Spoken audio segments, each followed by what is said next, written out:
नमस्कार। में शामिल होने के लिए आप सभी का धन्यवाद।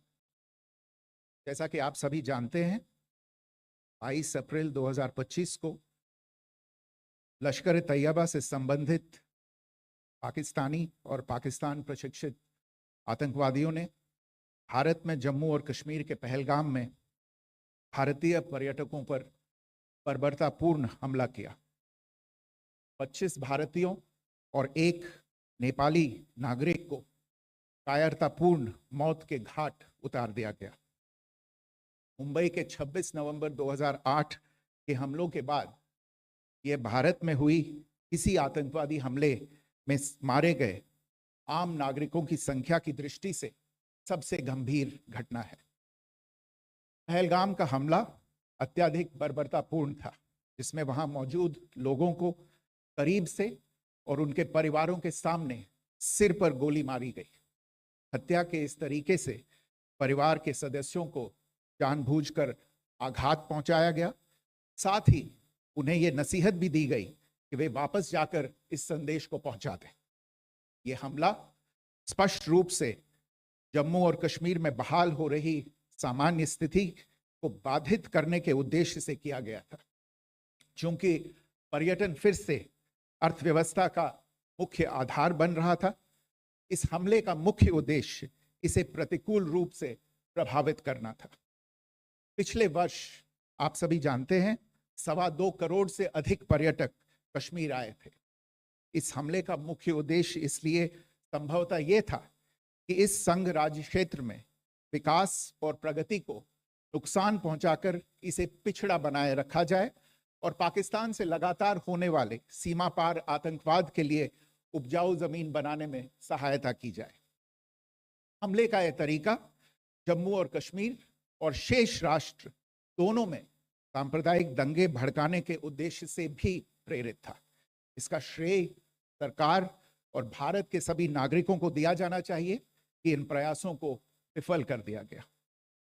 एक समूह ने खुद को रेजिस्टेंस फ्रंट TRF कहते हुए इस हमले की जिम्मेदारी ली है। यह समूह संयुक्त राष्ट्र द्वारा प्रतिबंधित पाकिस्तानी आतंकवादी समूह लश्कर ए तैयबा से जुड़ा हुआ है। यह उल्लेखनीय है कि भारत ने मई और नवंबर 2024 में संयुक्त राष्ट्र की 1267 कमेटी की सैंक्शंस मॉनिटरिंग टीम को अर्धवार्षिक रिपोर्ट प्रस्तुत की थी, जिसमें TRF के बारे में साफ इनपुट दिए गए थे।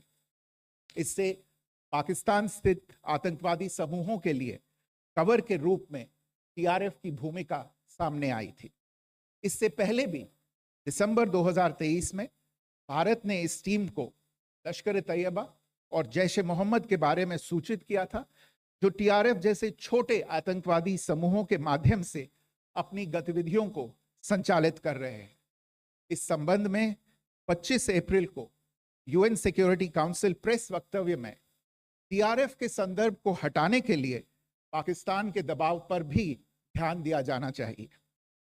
पहलगाम आतंकवादी हमले की जांच से पाकिस्तान के साथ आतंकवादियों के संपर्क उजागर हुए हैं।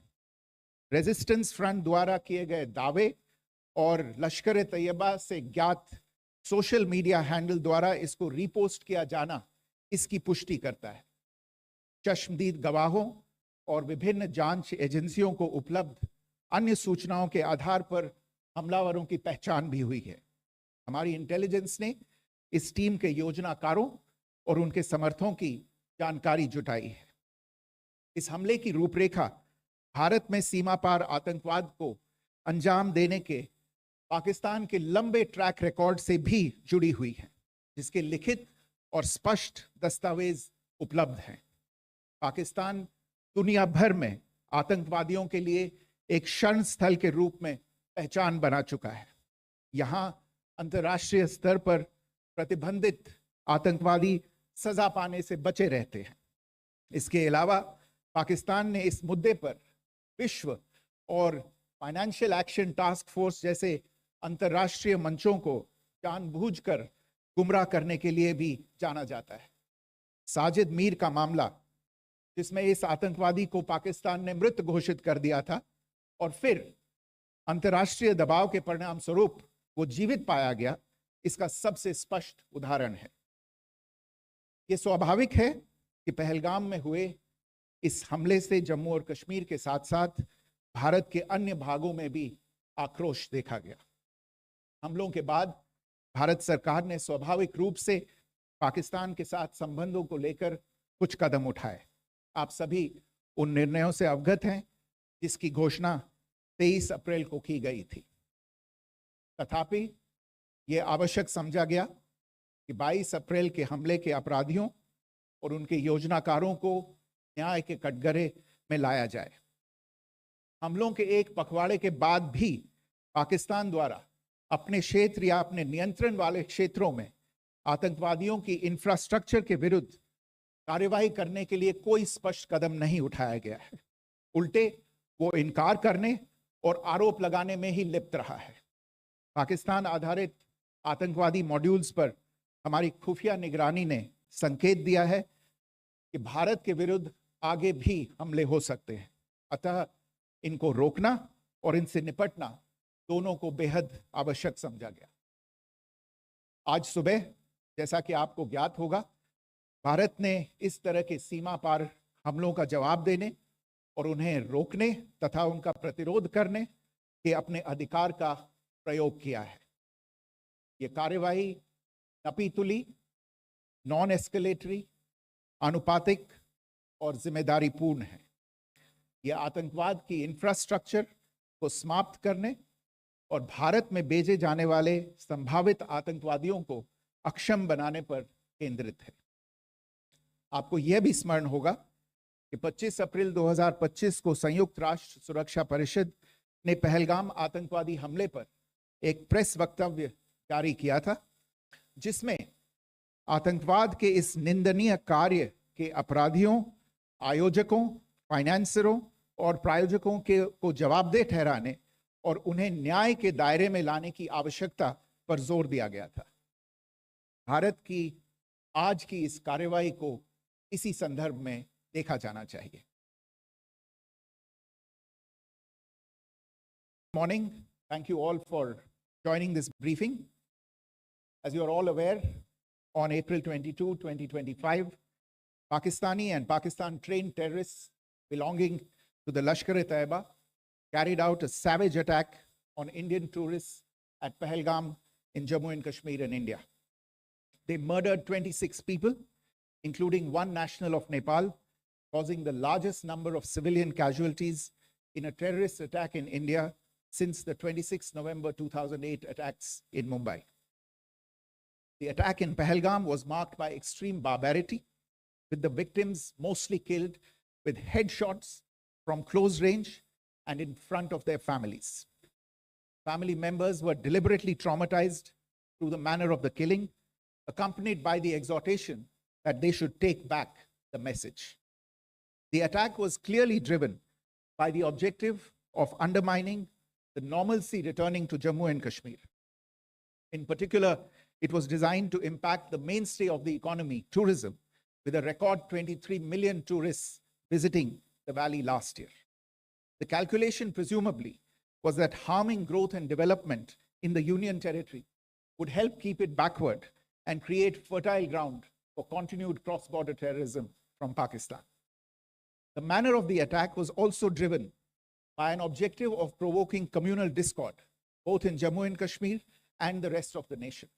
It is to the credit of the government and the people of India that these designs were foiled. A group calling itself the Resistance Front has claimed responsibility for the attack. This group is a front for the UN-proscribed Pakistani terrorist group Lashkar-e-Taiba. It is notable that India had given inputs about the TRF in the half-yearly report to the monitoring team of the UN's 1267 Sanctions Committee in May and November 2024, bringing out its role as a cover for Pakistan-based terrorist groups. Earlier too, in December 2023, India had informed the monitoring team about Lashkar and Jaish-e-Mohammed operating through small terror groups such as the TRF.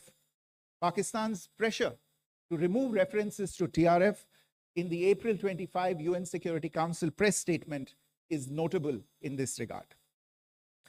Investigations into the Pahalgam terror attack have brought out the communication notes of terrorists in and to Pakistan.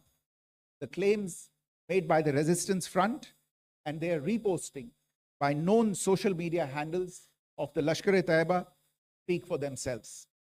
Identification of the attackers based on eyewitness accounts as well as other information available to law enforcement agencies has also progressed. Our intelligence has developed an accurate picture of the planners and backers of this team. The features of this attack also tie in with Pakistan's long track record of perpetrating cross-border terrorism in India, which is well documented and beyond question.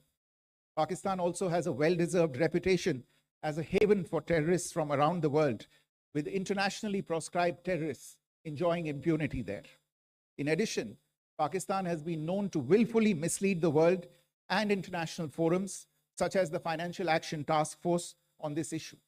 The Sajid Mir case, in which this terrorist was declared dead and then, in response to international pressure, brought back to life, found alive and arrested, is the most glaring example.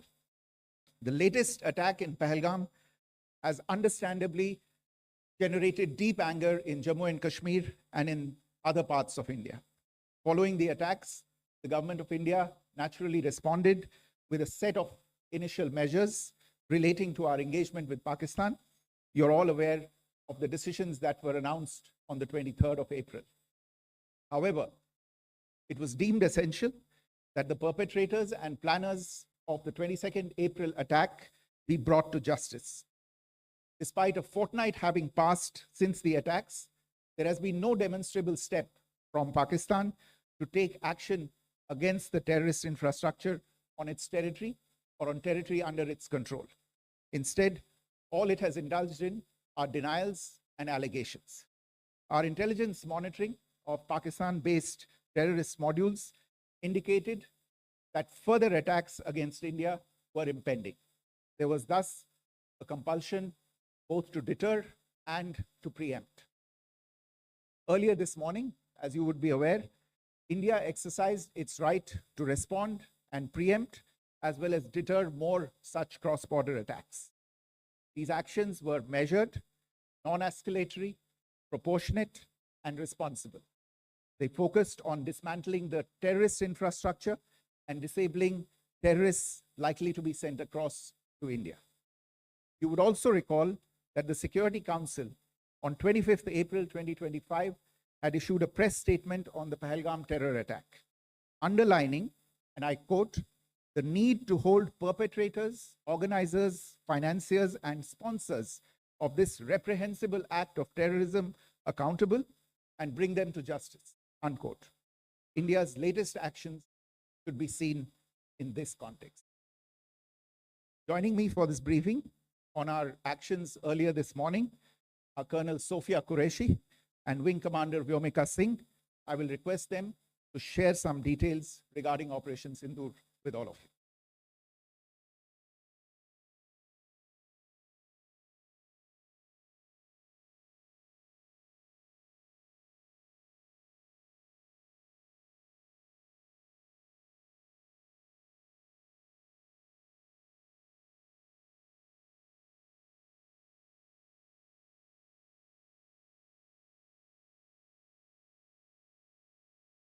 बात देवियों और सज्जनों, मैं colonel Sophia Qureshi और मेरे साथ wing commander Vyomika Singh आज आपको 6 से 7 मई 2025 की रात 1:05 से 1:30 बजे के बीच भारतीय सशस्त्र बलों द्वारा अंजाम दिए गए ऑपरेशन सिंदूर के बारे में जानकारी देंगे। ऑपरेशन सिंदूर 22 अप्रैल को पहलगाम में हुए विभत्स आतंकवादी हमले के शिकार मासूम नागरिकों व उनके परिवारों को न्याय देने के लिए लॉन्च किया गया था। इस कार्रवाई में 9 टेररिस्ट कैंप्स को टारगेट किया गया और पूरी तरह से इसे बर्बाद किया गया। पाकिस्तान में पिछले 3 दशकों से टेरर इंफ्रास्ट्रक्चर का निर्माण हो रहा है। इसमें recruitment, indoctrination centres, training areas व लॉन्च पैड शामिल थे, जो पाकिस्तान और पाक अधिकृत जम्मू कश्मीर POJK दोनों में फैले हैं। Operation Sindoor was launched by Indian Armed Forces to deliver justice to the victims of Pahalgam terror attack and their families. 9 terrorist camps were targeted and successfully destroyed.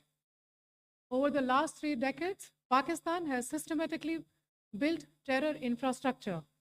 It is a complex web of recruitment and indoctrination centers, training areas for initial and refresher courses, and launch pads for handlers. These camps are located both in Pakistan as well as Pakistan-occupied Jammu and Kashmir areas. Some of the well-known training camps are located, as you can see on the screen. They are distributed from Sawai Nala in the north, counting to approximately 21, ending at Bhagalpur to the south. इन लक्ष्यों का चयन विश्वसनीय intelligence सूचनाओं के आधार पर हुआ ताकि आतंक गतिविधियों की रीढ़ तोड़ी जा सके, और यह खास ध्यान दिया गया कि निर्दोष नागरिकों और सिविलियन इंस्टॉलेशन को नुकसान न पहुंचे। Selection of these targets for Operation Sindoor was based on credible intelligence inputs and role of these facilities in perpetrating the terror activities. The locations were so selected to avoid damage to civilian infrastructures and loss of any civilian lives.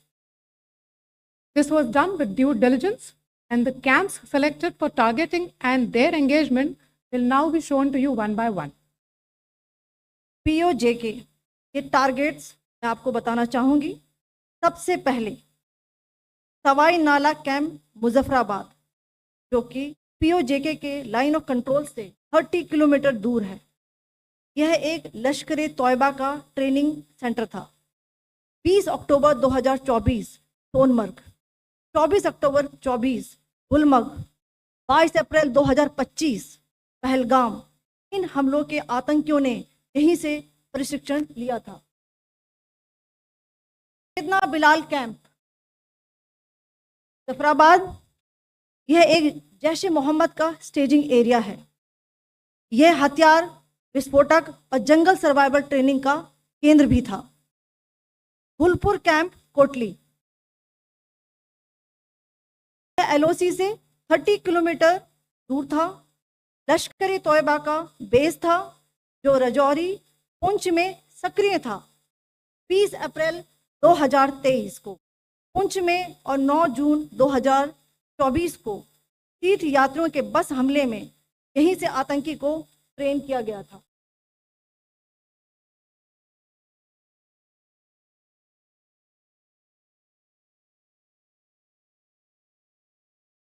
नाला camp Bhimber, ये LOC से 9 kilometre दूर है।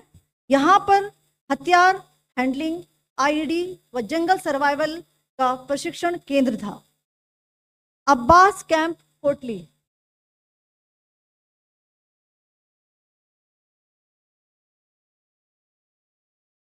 LOC से 13 kilometre दूर है। लश्कर तौयबा का फिदाइन यहाँ तैयार होता था। इसकी कैपेसिटी 15 टेररिस्ट को ट्रेन करने की थी।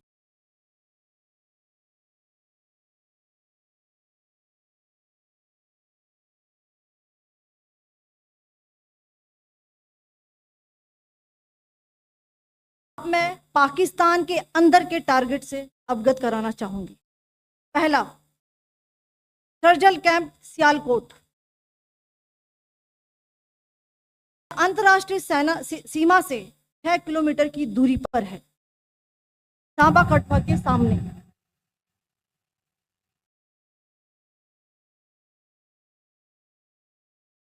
मार्च 2025 में जम्मू एंड कश्मीर पुलिस के 4 जवानों को जो हत्या की गई थी, उन आतंकवादियों को इस जगह पर ट्रेन किया गया था। दूसरा, महमूना जाया कैंप सियालकोट 18 से 12 किलोमीटर आईबी से दूर था। हिजबुल मुजाहिदीन का बहुत बड़ा कैंप था। ये कठुआ जम्मू क्षेत्र में आतंक फैलाने का नियंत्रण केंद्र था। पठानकोट एयरफोर्स बेस पर किया गया हमला भी इसी कैंप से प्लान और डायरेक्ट किया गया था। मरकज ताइबा मुरीद के आईबी से 18 से 25 किलोमीटर दूरी पर है। 2008 के मुंबई हमले के आतंकी भी यहीं से प्रशिक्षित हुए थे। अजमल कसब और डेविड हेडली भी यहाँ ट्रेन हुए थे।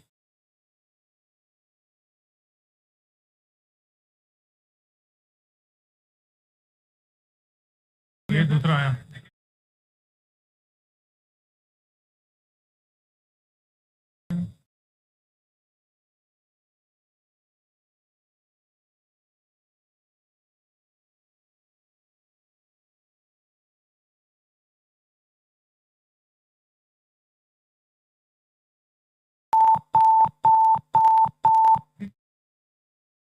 Enclosure same ही है। It has hit the target.